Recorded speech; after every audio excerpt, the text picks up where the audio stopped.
We are in the middle of a series called One Revisited. And the reason we are doing this series is because we wanted to revisit something called One. And if you guys walked in, you found this sitting on your chair. It's a little tiny brochure brief thing here. I want to quickly go through this. If you were here last week, you heard a little synopsis as well. But I want you to know what One is, why we're revisiting it as a church. All right, so 2 years ago, nearly 3 years ago, we began to pray through not just our vision and our mission. Our vision is short form. It's F2. I use that word a lot. But our vision really is the people of God in this church, living for God's fame and for man's freedom. All right, that's our vision as a church. You can see that on the screen. What that means very simply is that we collectively expressed as a church, as people living out, that God is taking a higher priority in our little priority list, that he's becoming more famous in our lives, that his glory and his fame is what we're living our lives for. And that we are experiencing freedom. And freedom from everything. Freedom from death to life. Freedom from depression to joy. Freedom from, feeling like your life is just chained by guilt and shame, to the freedom and pardon that we talked about last week, that God is really for you. But not only you experiencing that freedom, but then sharing that freedom with other people. That's what we call F2 as our vision of a church. Now, we have a mission and a target in our community, and we want to reach, we've drawn a circle around this church, 8 miles, and we want to reach the 89,000. That's the best guess we can from the 2010 census. Out of 119,000 people, we believe 89,000 from the percentages that we're given are unchurched, which means they wake up every morning. They have questions about life, questions about purpose, questions about God, but they do not think the church has the answer. For some reason, they do not think the church is the solution. And we have a desire to reach them, to make a difference. We're not satisfied with simply making points and me getting up here and just proclaiming truth, and you guys all, yeah, it's true. That would be a very small goal. We want to make a difference in our community. We want to see things begin to change in our city because the gospel is reaching them. All right? Now what we did, this is why we gave you this. What we did as a church, as leadership, we prayed through all the things that we were trying to do as a church, and you'll see the importance of this today. We really felt like we had to focus. We wanted to take 2 years and have some real measurable things that we could look at and say, what is it we're going to attempt and focus on for the next 2 years? What's it going to cost? What are specific things we're desiring to do? So you guys can look inside here. There's a little note from me. It's pretty awesome. You get a little note from me. And you got these 4 things. So go to the slide real quick that breaks out the 4 things. It just tells you a little bit about our one mission, vision, as one church, as one goal, with one goal in mind. It tells you the 4 elements, what it costs for 2 years for us to accomplish all the things we'd like to do. All right? So one mission is our budget. That's 2 years worth of doing church and doing our thing. One vision is the online and mobilized community that we long to reach online. One church with many campuses. We desire to continue to grow as a church. We want to grow in that 8-mile radius and continue to plant smaller campuses. So we want to grow larger and smaller at the same time. Because some of our values as a church is for people to feel like it's at home. We don't really want to build a monstrosity and borrow $30 million and try to gather 3,000 people that don't know each other in a room. That's not a desire. It's not a value of ours as a church. And then one goal, meaning we have 7 more acres across the street. We have this land and property. We want to pay it off. We feel like that God would allow us to be able to do so much more and be better stewards with our resources if we simply paid off the debt that we currently have. And so that's what we started last year. It's actually 13 months ago. We started this thing called One. And we want to revisit it for this reason, because the big goal is $3.8 million. That's the big goal. We're trusting God fully to do that in and through our lives. That's what we're trying to do, all right? But today is not about money. Just to give you, we're not preaching about money right now. We're preaching about this idea that we believe that everyone, and it's going to take everyone that's a part of our church to accomplish this goal for God to work in and through our lives. That means everybody who was here 13 months ago. That means everybody who's been here this year. We had a big dinner for some new folks a couple weeks ago. Everybody who's here. And guess what? Everyone that's going to come over the next year. God's going to use and integrate all those people to see us, help us accomplish this focus, this determination, this commitment we've made to those 4 areas of ministry and goals in our hearts. All right? We believe that everyone can make a difference in someone's life for eternity. We believe that every dollar you give, every time you partner, every time you serve, every time you pray for this church, it has eternal value in the people that come to Christ, get baptized, and see their lives change because of the ministries from global outreach to the things we do every week are changed because of Journey's opportunity to speak into it. So that means everything you do as a partner, we feel like has eternal value, that everyone has the opportunity to make someone's to reach someone for eternity. Now listen, when I say that, it's what's funny. Our natural tendency when I say everyone can is you to think I'm talking to somebody beside you or behind you. I'm talking to you, okay? I can't look at everyone's eyes this morning, but I'll try, okay? I'm talking to you. I'm talking to every single person here. Listen, never underestimate the power of one person's impact. Okay, never underestimate the power of one person's impact. I want to just, if we think about people's impact in the world, we oftentimes go to the upper tier, like the Mother Teresas, right?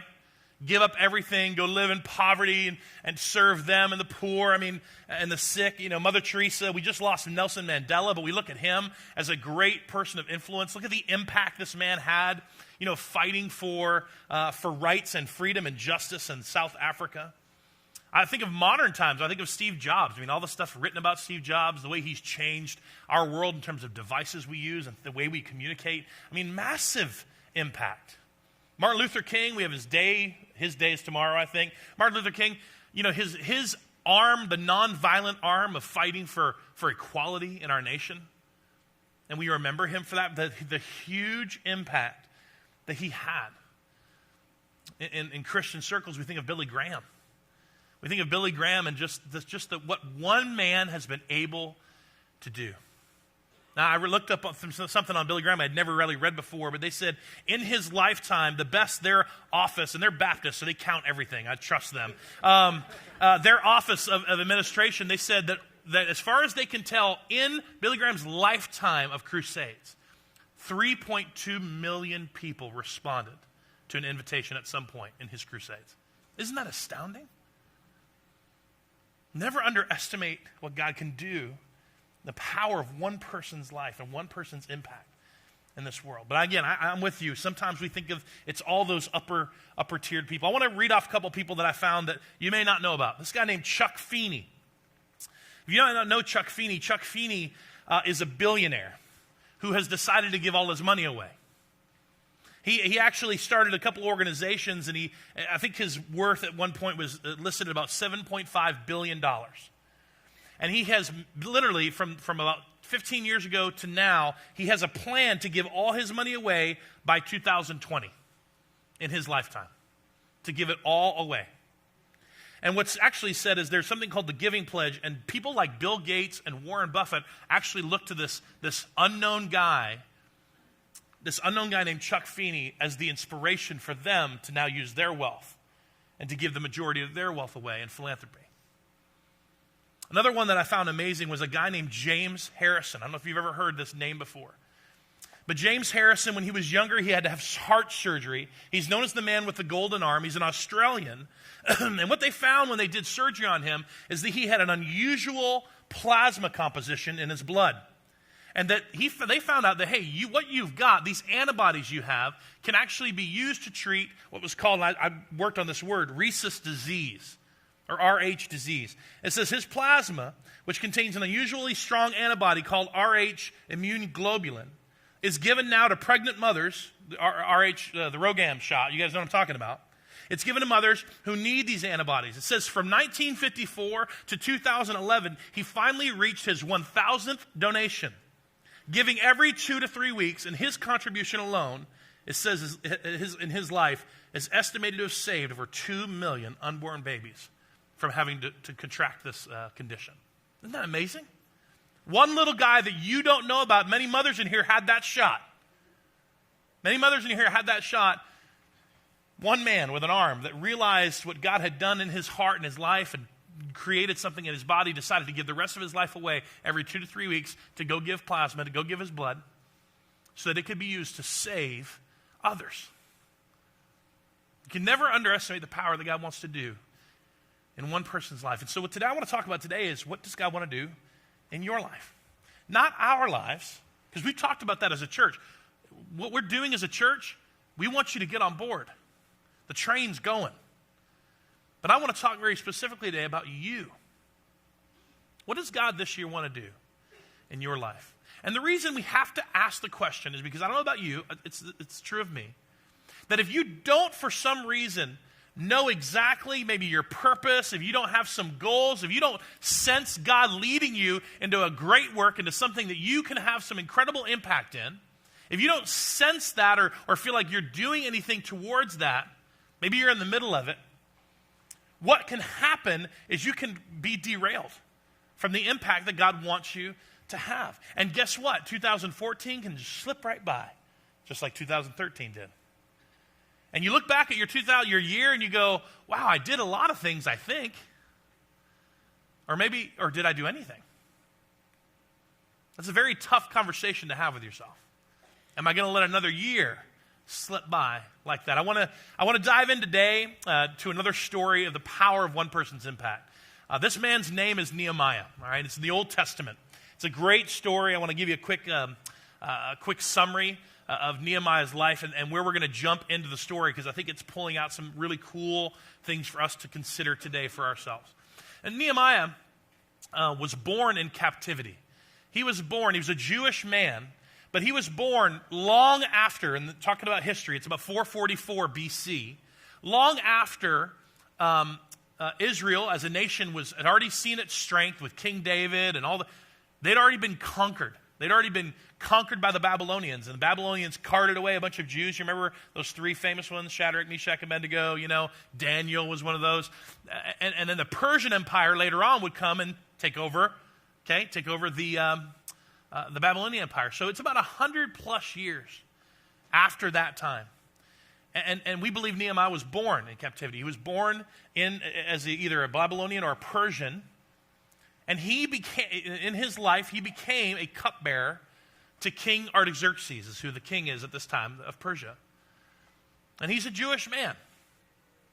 Now, people have already gone back to the homeland in this timeline. People have already gone back to start working on the temple, but they didn't get very far. And Jews are now kind of going back to Jerusalem. And Nehemiah receives a report about the city. And the city is just... he knows the city's in ruins, but he begins to recognize that it's really a demoralized place to live for his people. And what's cool about this is that when he hears this report, his heart is broken. That's what's recorded in Nehemiah. His heart is broken. So he prays a big prayer. He gets up his courage and he goes to King Artaxerxes, the king of Persia. And he says, listen, I would like to go back to Jerusalem. I would like to go. I mean, he's an official in the king's court, but he's not like a paid employee. He's a slave, right? He's saying, I would like to leave. I'd like to take some time away. And I would like to go back and I would like to help my people restore their city. Well, the king, after, he's prayed for the king, he's prayed for his request, and the king not only answers his request, the king actually says, you know what, Nehemiah, I will not only do that, I'll make you the governor. I'll make you the governor of Judea. You can take all this stuff. He gives him letters to get equipment and materials, and he really supplies him with everything that he needs. You go do that, but the agreement that the king had is, hey, you can't stay. You have to come back. Go do what you have to do, but I want you to come back. So he lived in Susa at the time. That was the capital city of Persia, and he makes his way to Jerusalem. He gets to Jerusalem. It's in ruins. He spends an entire day walking around the city, talking to people, trying to find out the state of what's going on in Jerusalem. Now, Nehemiah would be known for solving a lot of things, economic issues that are going on in the city. People were charging interest to each other at reasonable rates, and you weren't supposed to do that as a Jew. And so there's a lot of things going on. He would do things with the temple and leadership. He would also do things for just raising up leaders of the city, just to be honorable leaders of the city. But right now, warlords actually kind of control the surrounding areas of Jerusalem. And what he notices is that Jerusalem's wall is just kaput. Like, it's so bad that people just come in and out and trample all over things and steal, and it's just horrible. And Nehemiah says, if there's nothing else that I can get done, if there's nothing else that I'm going to accomplish, we have to get this wall rebuilt. And it's going to take everybody. So he gets everybody involved. They start to begin the wall. Now, everything kind of goes fine for a little while, but then the warlords and the people in the surrounding areas recognize, wait a minute, They get a little threatened. If Jerusalem becomes a strong city again, maybe they'll raise an army. Maybe they'll conquer us. Maybe, all these things begin to fill their mind. So they begin to send spies and begin to spread rumors. And they at one time they actually began to attack, send armed forces, which then caused Nehemiah to have to arm his people.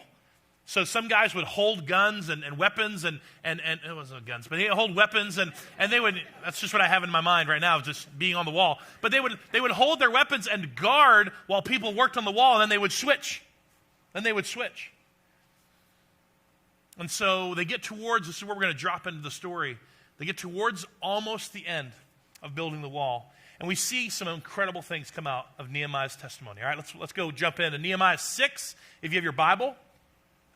Sanballat, Tobiah, Geshem the Arab, and the rest of our enemies, this is Nehemiah writing, found out that I had finished rebuilding the wall, which is, the word there is almost finished there, because it said it had no gaps remaining, means there was no low points, there was no place that could be breached. It says, though we had not yet set up the doors and the gates. So Sanballat and Geshem sent a message asking me to meet them at one of the villages on the plain of Ono. That should tell you right there. Oh no, we shouldn't do that. All right. Go to the next verse. Nehemiah says, but I realized they were plotting to harm me, so I sent messengers back to them saying, I'm doing a great work, and I cannot come down. Why should the work stop while I leave it and come down to you? We're going to stop there for a minute and just park. What we're going to notice in this particular next few verses is we're going to notice this particular phrase, the power of one person's impact, the power of someone that knows their purpose, someone who knows what they're doing is going to change the city. Something they know what they're doing is going to have impact on others. But we're also going to see from his example in the next few verses 4 warnings that Nehemiah is literally going to live out about what can take us off course, the elements that can reduce one person's impact. All right? So we start with the statement. This is the statement of someone who understands. Go on to the next statement. Keep going. I got a lot of slides, Aaron. Y'all keep going. All right, there we go. I'm doing a great work, and I cannot come down. That's a powerful statement. Let's just all repeat it, okay? I'm doing a great work, and I cannot come down. One more time with gusto. I'm doing a great work, and I cannot come down. I remember hearing a sermon about this one time. This particular pastor, he put it over his bed, and it was just such a powerful phrase for him that it literally led everything in his life. And for me, when I read this, I oftentimes think, do I have that kind of focus? Do I have that kind of commitment and determination in my life? That if someone were to come to me and say something, that I could go, you know what? I'm doing a great work. I can't come down. This is a statement of focus and commitment and an understanding that you are being used by God to do something in your life.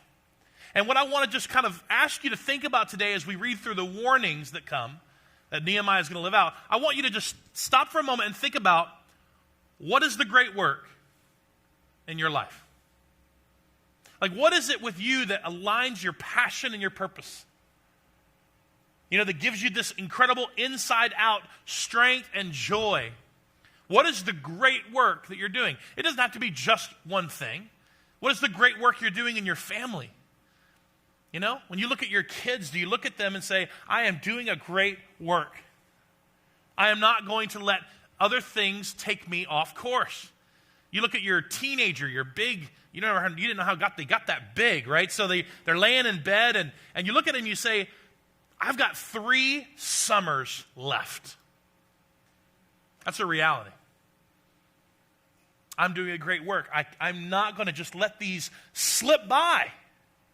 I have to be focused and committed and understand what God is doing in my life right now through this. It could be your vocation. I don't know what you do for a living, but it could be something you're doing something that does have incredible impact. You're doing something that is making a huge difference in people's lives, and you feel like God is using you through that. What aligns your passions and your purposes in your life? Do you know what your great work is? What about your church? And I believe if you're at Journey, we're trying to help you along with that. We have we have a pretty narrow vision, but we have a broad scope in this one of what we're trying to accomplish. Get on board, get involved, get committed. Begin to partner and commit and serve and be a part of what's happening at this church. We desire to do a great work. What this does is it allows us to say no to things temporarily. No, we're not, I can't come down.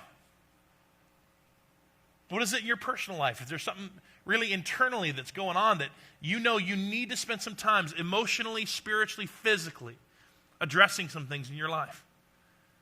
This is my great work this year. This is my great work this year. I'm not going to be swayed. I'm going to focus and commit to the degree that I need to see this great work accomplished. Hand in hand with this, we also see the warnings begin. Sanballat and his friends and Geshem sending the message, hey, come have lunch with us. Come meet us on the plains of come down, just come do this. And he makes this statement. You see the first element here, the first warning is distraction. Why should the work stop while I leave it and come down to you? That ultimately there's just this thing that's coming at Nehemiah, he recognizes immediately that's just a distraction. Distractions are anything that take your eyes off the goal, right? Distractions. And he's like, why should I leave? Why should the work stop? Like, what good does that do anybody? I know the great work that I'm doing. Why should that stop because of the distraction that you're bringing into my life? And distractions, guys, this is a huge element that can really reduce the effectiveness of our life. Listen, I'm easily distracted. Some people are more easily distracted than others. You guys remember the dog from Up who's just like, squirrel, And you laugh, and people like this in your life, right? They're distracted a whole lot easier than other people in their life. And I know for me, this is a powerful thing for me. I don't feel like I'm distracted, but I'm a starter. Like, I know that about my life. I'm a starter. I have 1,000 ideas. They're all awesome, okay?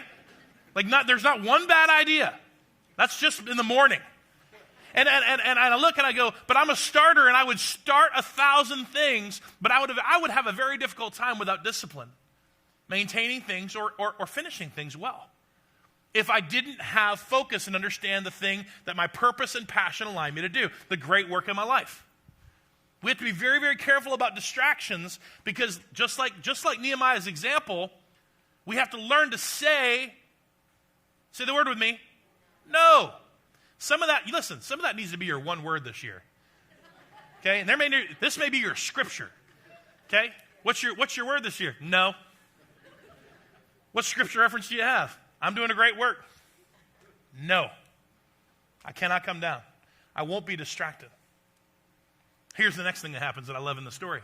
It says this: 4 times they sent the same message, and each time I gave them the same reply. 4 times. Nehemiah, when you get a chance, breakfast isn't good, let's do lunch. Let's have dinner. Let's have tea time. Let's have coffee. Wherever you want to meet. 4 times. 4 times they send the same message to him. And 4 times Nehemiah says, no, I'm doing a great work. I cannot come down. This is a big one. It's not just distractions in our life, but persistent distractions. I'm amazed at how often this throws us. That we would feel so confident sometimes, so confident in an answer that God would give us, or so confident in something we're supposed to be doing, but just because the same thing comes at us, we begin to go, oh, I wonder if I should reconsider. Listen, just because something comes at you several times does not mean it's important. I'm going to say that one more time. Just because something comes at you more than once does not mean that it's important. My son's gotten into this really horrible habit of chanting his requests. So it's not like, can I have one more? Because we say no. It's, can I have one more? One more, one more, one more, one more. You know what I'm trying to say?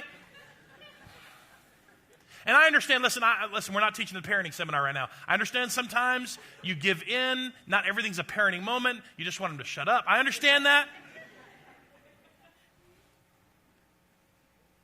But do not allow persistent distractions and the repetitive nature of things in your life to make you fall for the trick that it's urgent or important. Don't fall for that. The enemy of your life and your heart wants nothing more than for God to answer a question of your heart and to give you peace and satisfaction, and for him to ask that question daily and to make you all of a sudden start to second guess. All of a sudden start to, well, I just wonder, maybe God's not. Why would it change? Why would it change? If you feel that peace that comes from God, I'm doing a great work, I will not come down, why would the persistent distraction that comes sway you? It takes focus. It takes commitment to have that kind of impact. Let's keep going. The fifth time. 4 times he sends the same message. The 5th time, Sanballat's servants come with an open letter in his hand, and this is what it said. There's a rumor among the surrounding nations, and Geshem tells me it's true. Oh, if Geshem says it's true. Okay. That you and the Jews are planning to rebel, and that's why you're building the wall. According to his reports, you plan to be their king. Now watch this. He also reports that you have appointed prophets. You've paid people. You've appointed people in Jerusalem to proclaim about you, look, there is a king in Judah. You can be sure that this report will get back to the king. So I suggest you come and talk it over with me. Just a worm, isn't he? Watch this reply from Nehemiah. There is no truth in any part of your story. You're making the whole thing up. This is what he replied. And it says this, they were trying to intimidate us, imagining that they could discourage us and stop the work. So I continued the work with even greater determination. The third element that oftentimes sways us is the intimidation.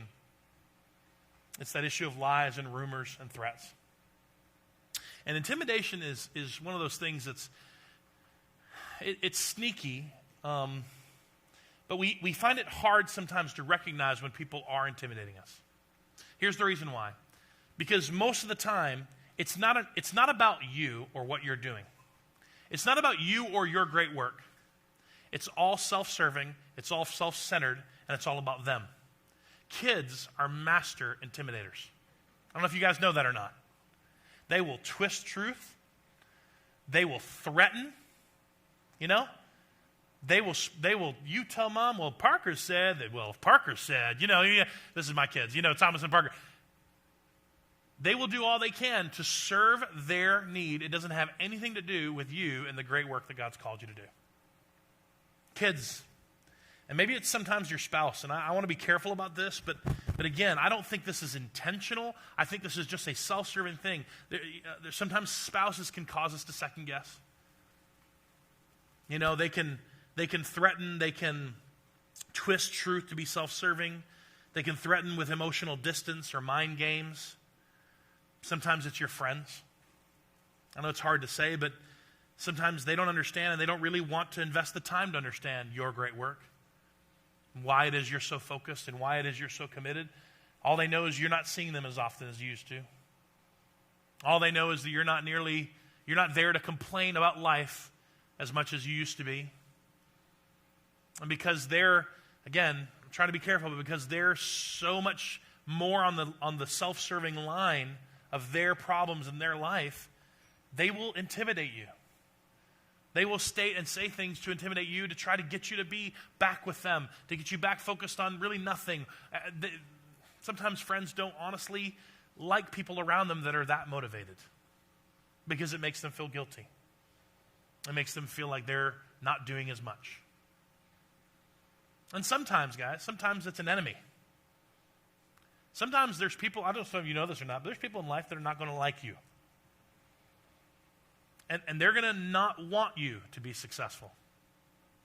And they're going to not want you to have the impact that you can have in the great work that God has called you to have.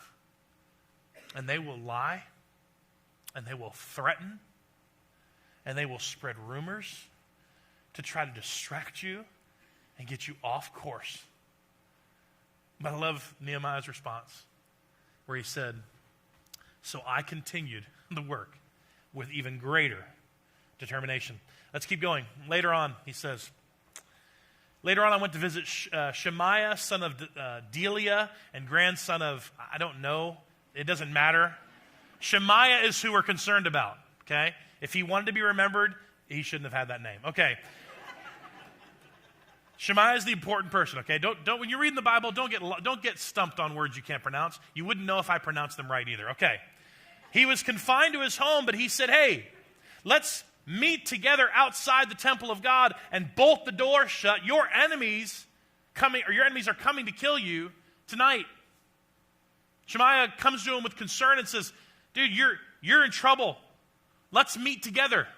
Let's go into the temple and shut the doors. Nehemiah replies and says, should someone in my position run from danger? Should someone in my position enter the temple to save his own life? No, I won't do it. I realized that God had not spoken to him, but that he had uttered his prophecy against me because Tobiah and Sanballat had hired him. Now that's an incredible discerning thing that happens here with Nehemiah, but I want to put this fourth element out there that I want you to understand. There's a fourth element that sways us, and it's fear. But what's unique about this story is that it's fear disguised as concern. Fear disguised as concern. I'm always amazed at how often this comes around with concerned voices and attitudes from friends and loved ones and people in your life, maybe even authorities. Well, sweetie, I'm just worried about you is all. You can't do this forever, it can't even be healthy for you. Don't you worry that you're going to miss something that might be coming along because you're so focused? I just want what's best for you. I'm just worried that you're so focused you could be missing some of the other good things in your life. Fear disguised as concern is sneaky. Guys, it comes from family members and usually the ones that are closest to us. And it feels like they're genuine issues. It feels like genuine concern. They might not even realize that they're being used to cast fear. But Nehemiah sees this. And Nehemiah says that's not from God. Why? Because Nehemiah knows God does not use man-centered fear as a motivator. Now, he's all about God-sized fear, okay? God's all about fear in the term of respect and awe and his holiness. So God has used fear a lot, but it's not about man-centered fear. What will they say about me? What are they going to do? They're going to ostracize me. They're going to do this to me. They might even kill me. They might harm me. God does not use man-centered fear as a motivator in our lives. And we have to be quick oftentimes to recognize that. We have to be quick. If we want to see the impact that God wants to have in our lives, we have to notice all of these things, the distractions that come, the persistent distractions that come. The intimidation that may or may not come from people that we might not even recognize would even be intentionally trying to intimidate us. And the people that would speak fear into you because their life is driven and motivated by fear, why wouldn't yours be any different?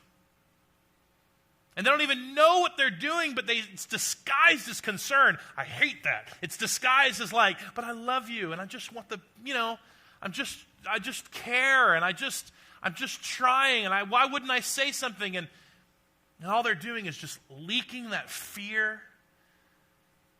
And you have to be able to recognize, like Nehemiah did, and be quick to recognize and respond. That's not from God. That is not from God. God does not. Why should I fear? He says, why would a person like me run away? If I'm going to get killed, it could have happened. It would have happened already. And he knew the rules. Why would I go into the temple? That's a no-no. There's not really an excuse for that. To run into the temple and lock the doors and pretend that it's okay. He says, no, I won't do it. I recognize that it's not from God. That fear that's being spoken into my life. This is kind of a funny verse as he continues on. I'm not going to say that Nehemiah is cursing them or anything, but he does pray a prayer against them. He says, remember, oh my God, all the evil things that Tobiah and Sanballat have done. Actually, he's done this 3 times up to this point.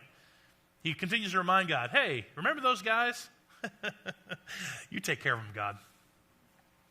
Remember, this is the same guy, Noadiah, the prophet, and all the prophets like her who have tried to intimidate me. Go on. So on October 2nd, this is amazing, the wall was done. The gates were up. Just 52 days after they had begun, which according to architects and people who have studied this was one of the most astounding feats in history. That everyone came together, that Nehemiah's determination and commitment and focus would accomplish all that needed to accomplish to get the walls back up for the city in 52 days. And it says, when our enemies and the surrounding nations heard that it was done, they were frightened and humiliated. They realized the work had been done with the help of God. Guys, the story of Nehemiah is the story of the power of one man being used by God to revitalize a city.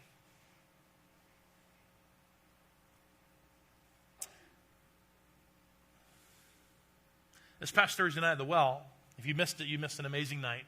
Don, who was doing the welcome this morning, he challenged us that what would our lives look like if we really were all in, if we were all in and surrendered to what God wanted to do in and through our lives. Not all in for what we could do for God, because that's sometimes the man-centered reaction we give. Well, I'm all in, and I'm going to put these hours in, and I'm going to do this, and I'm going to do that. Are we all in surrendered? So listen, we always underestimate the power and the significance of one person. One person's impact who's surrendered to God. We always tend to underestimate that. But listen, God, I've said this a lot of times, God has always done his most incredible, significant work through ordinary people. I mean, Nehemiah was just a man. Sure, he had some of the king's authority, but he faced some of the same things that you and I face when it comes to the great work that's in our lives. And it requires something of us. It requires us to be surrendered to him. It requires us to have that idea that I'm doing a great work and I can't come down. I'm doing a great work and I cannot be moved. Never underestimate the power of one person's impact that's being used by God. Listen, for you and I today, it may not be, you may be completely lost. You have no idea what your great work is. But the first thing you need to do is take a step towards it. First thing you need to do is take a step towards the great work happening around you, in your family, at your church, in your life, what God may be doing in your heart, coming to Group Link, taking a step. I don't know who any of these people are. I'm just going to take a step outside my comfort zone. I'm going to take a step towards what God wants to do and the incredible great work he may have in line for me. It reminds me of a story. One more story. It reminds me of a story of Peter. That after they had fed the 5,000, Jesus had fed the 5,000, and Jesus went up in the hill, and they got in the boat, and he said, I'll meet you there. And they went out on the boat, and all of a sudden they saw Jesus walking on the water. They thought he was a ghost. They freaked out. But then Jesus says to Peter, hey, come on over here. Come out and see me. And Peter steps out of the boat, and he begins to walk on the waves and on the water with confidence, with his eyes fixed on Christ. But what happened? The waves began to distract him, and it got heavier and more. The torrent just began to just get around him, and he began to see the whispered threats of that you're going to fall and you're going to drown, and this, you may have taken 5 steps, but the 6th one, you're not going to make it. And he gave in to fear. He took his eyes off of Jesus. And when he did, he cried out, help me, and Jesus reached out and lifted him up. Listen, I don't know what God has in store for you. I know that you may be needing to take a step of faith, but it doesn't change the fact that distractions are going to come, and persistent distractions are going to come, and people are going to intimidate you and twist things, and that you may have people speaking fear into your life. But listen, all you need to do is say, God, help me. Help me not be afraid. Help me move forward in faith. And he is always there to reach out and help you back up and to help you accomplish the great work that he has for you. Remember, I'm not talking to the you beside you. I'm talking to you. We just need to have that alignment of our passion and purpose to say, finally, God, I'm doing a great work. And I won't be distracted. I won't give in to fear. I'm going to stay focused and committed. It's what your one word this year is going to do for you. It's going to keep you focused and committed. It's what the one initiative has done for our church. It's kept us focused and committed. It's what your response to God will be when you understand how much he's for you. It keeps us focused. It keeps us committed. Let me pray for us this morning. Heavenly Father, we just thank you for your word. Give us incredible faith to take steps towards you, out of our comfort zone, into your arms with our eyes fixed on you. May we begin to align our hearts to know the great work you have for each individual person here. And may they know that everyone in this room, taking those steps, being focused, committed, can have an eternal impact and value when they live it for you. Be with us in our worship and response today, Jesus. Amen. We hope you've enjoyed engaging in our worship experience. Everything we do at Journey is to help make a difference in people's lives. If God has been moving and working in your life, we would love to hear your story. You can share it with us at mystory@thejourneyonline.com. If you would like to invest in the ministry and mission at Journey Church, you can give online at thejourneyonline.com. Thank you for investing in the lives that are changing at Journey Church.